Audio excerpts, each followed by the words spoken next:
afternoon, all students, and today's topic संधि subject Sanskrit and आज अपन संस्कृत का टॉपिक देखेंगे। इसके अंदर अपन देखेंगे संधि शब्द किसे कहते हैं, संधि कैसे बनती है। जैसे अपन ने लिखा संधि शब्द, संधि कहते किसे हैं।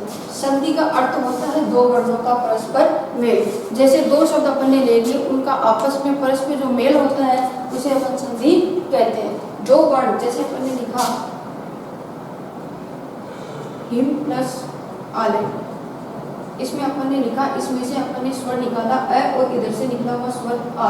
जब दोनों का मेल होगा, इन दो स्वरों का आपस में मेल होगा तो एक बड़े स्वर का निर्माण होता है, उसी को अपन संधि कहते हैं। इन शब्दों के पास आने पर जो अपन के पास जो वर्ण आया, जो स्वर आया, उनके मेल से जो शब्द बना है हिमालय, उसे संधि कहते हैं। इसी प्रकार से जैसे संधि शब्द से परिभाषा, संधि शब्द की परिभाषा, वर्ण संधानम संधि, वर्णों का जो मेल होता है वो संधि कहलाता है। अर्थात द्विवर्णस्य, दो वर्णों का मेल, परस्परम यत्न संधानम मेलन तत्न भवति संधि, यानी दो शब्दों का या दो वर्णों का परस्पर जो मेल होता है और उनके मेल से जो नया शब्द बनता है उसी को संधि कहते हैं।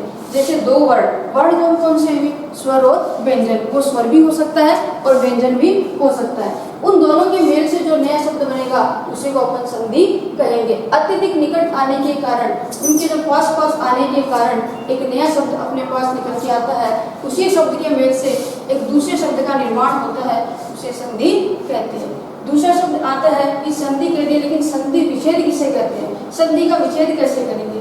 संधियुक्त पद में दो या दो से अधिक शब्दों को अलग करके रखना। जैसे अपन ने सीधा शब्द लिखा हिमालय, तो ये तो एक शब्द हो गया, इसका विच्छेद कैसे किया। जैसे यहाँ अपन ने इसका विच्छेद किया, इसका संधि विच्छेद का मतलब होता है शब्दों को अलग अलग करना, उनके टुकड़े करना।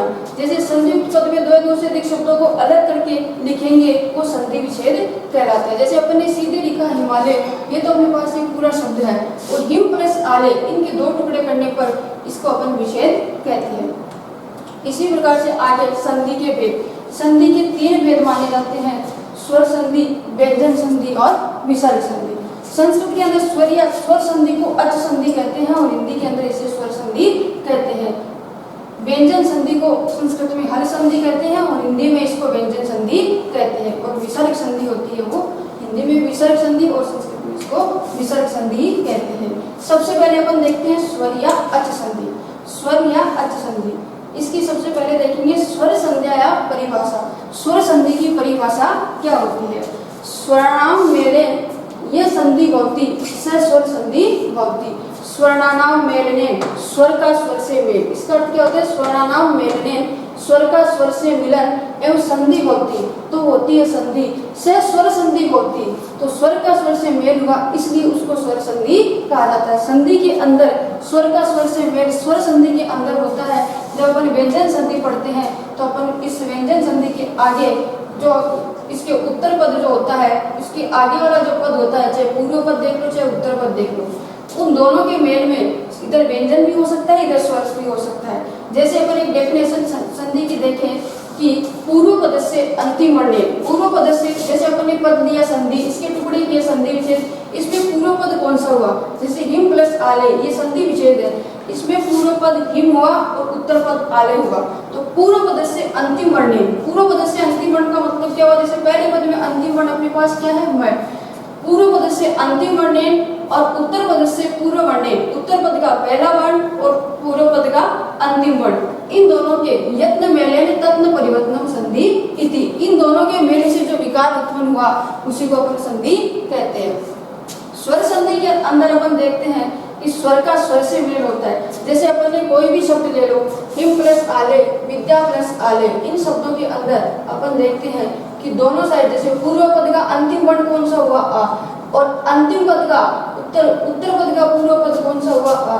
इन दोनों के शब्द से अपने पास आ प्लस आ क्या बनता है, आ, बड़े स्वर का निर्माण हुआ। इसको अपन टुकड़े करके लिखे तो इन दोनों से अपने पास दो बड़े स्वर निकल के बाहर आए। इन दोनों बड़े स्वरों को जोड़ने पर जो बड़ा ही स्वर बनता है, उससे पूरा शब्द अपने पास बना विद्यालय। इस तरीके से स्वर का स्वर से मेल, इधर भी देखो आ स्वर निकल गया है और इधर भी इससे आ स्वर निकल गया है। इन दोनों आ स्वर के निकलने से एक बड़े स्वर का निर्माण हुआ, इसलिए इसको स्वर संधि कहा जाता है। तो इसकी डेफिनेशन ये अंतिम वर्णेन से उत्तर पद से पूर्व वर्णेन, इन दोनों का यत्न परिवर्तन संधि इति, इन दोनों का जो मेल होता है वो स्वर संधि कहलाते हैं। स्वर संधि के अंदर क्या होता है, स्वर संज्ञा या परिभाषा, स्वर संधि की परिभाषा, स्वर्णानाम मेले, स्वर का स्वर से मेल, स्वर्णानाम मेलनेन या, स्वर का स्वर से मेल करने पर संधि भवति, जो संधि होती है स स्वर संधि भवति, वही स्वर संधि होती है।